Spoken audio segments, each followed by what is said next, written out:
has officially given up. Yes, they're no longer going to put out updates on the first Monday of the month. I don't know if the pressure got to them. I don't know if it was my videos or just the fact that they can't meet deadlines anymore. But they've decided that they're going to take a different approach and no longer keep themselves bound to the constraints of their traditional first Monday of the month. And I think that I don't know. I take it two different ways.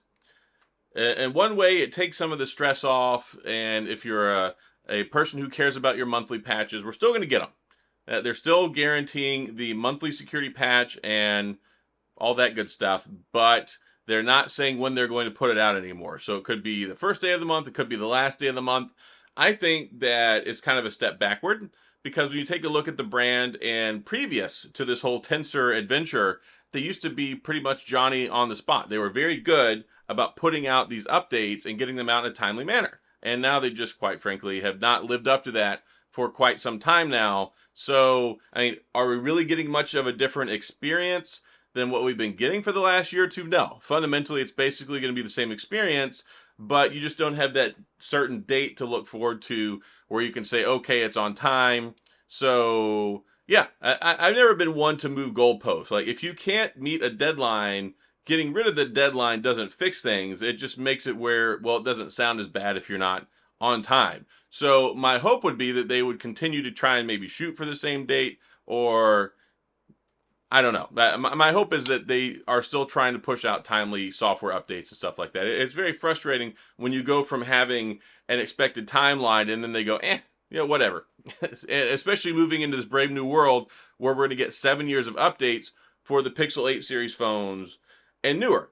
And that's interesting to me because 7 years. So we got 3 years of operating system updates, 5 years security patches with the Pixel 7 and the Pixel 6. But now, magically, they're going to bump that up to 7. I thought we were going to go like 5 years of operating system updates, 5 years security patches. I got to tell you, 7 years makes it sound so far out that it doesn't seem realistic. And it doesn't seem realistic because, well, quite frankly, I don't have confidence in Google not to kill the Pixel phone line or not to kill off Android and move to something else in the next 7 years. But also, there are hardware limitations. Quite frankly, there are hardware limitations. We haven't been able to support Android 8.1 anymore, so we've had to move to Android like 9 and newer, and they're not even supporting Android apps, Android 5.0 and earlier. So you really have to wonder how long this is going to be supported and if they can actually hold up to that guarantee. Now, they may do it with this phone, who knows, but it left me and a couple other people questioning things and wondering how it's going to work with the previous phones. Whenever we got the new commitment to software with Samsung, they actually did it retroactively for like the previous generation of phones. We haven't seen that here. So as far as we know, the $1,800 Pixel Fold is still going to be 3 years of operating system updates and 5 years of security patches. Why can't they push that to 5? Why can't they push it to 4? And I guess they probably could once we get to that point. But if you don't even bridge that gap, if you can't say, okay, this Tensor is good enough for more than 3 years, how are you going to guarantee 7 years for the next one? And then taking a look at things like hardware limitations. You take a look at like the battery. So we know based off of all the rigmarole and all the craziness talking about the iPhone 15 Pro and Pro Max series, they're rated for 500 charging cycles before the battery gets to 80%. When you have somebody like me who charges every day, basically what you have is that's 365 charging cycles a year. Basically, that guarantees you're going to have less than 80% by 2 years. So if you charge your phone every day, how is that picture going to look 5 years, 6 years, 7 years down the road? You're going to have like 20% battery life, overall battery health left. Your battery is going to be so degraded, you might get like an hour and a half of screen on time. So I don't think the hardware is there to go 7 years. Like 5 years is pushing it. I said this year with the S23 Ultra, I felt like it was the very first year that we were actually going to be able to have hardware that lasts long enough to get to 5 years. But 7 years is a long way away. So I'm curious how the software is going to hold up at that point. I'm curious if the batteries are even going to last that long at that point. Do they have a process in place to get batteries replaced? And that's a conversation we'll have to have a few years from now. And then based off of the Pixel 6 and the Pixel 7, who wants one of these phones for 7 years, right?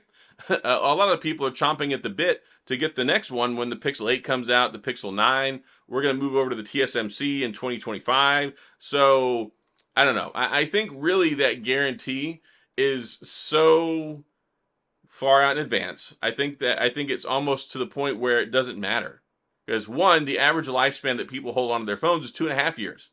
It's not 3 years, it's not 5 years, it's not 7 years. So it's almost illusory to just thinking about the fact that we'll ever get there. I'm sure 5 people will get there and they're like, hot dog, my phone was supported for 7 years. But in all reality, what kind of support does that really offer you at that point? How good is the phone going to be? Is the battery life going to hold up? And heck, they could move over, they could get rid of Android by then, right? So, it's just one of those things where I was thinking about it. I go, okay, one, we're taking a look at the software policy, and they're like, you know what? Screw you guys. We're not gonna hold to our own schedule anymore. We're just gonna wing it, and we'll give you software updates whenever you get them. Again, I mean, I don't think it's the end of the world because that's how we've been operating for basically the last year or two anyway. And then on top of that, I guess maybe it takes some of the stress off. Maybe you don't worry about it so much. Maybe everybody's not sitting there on the first Monday of the month going, oh, it's not here. I mean, I guess it does technically kind of look bad for them, but it looks bad because they can't deliver.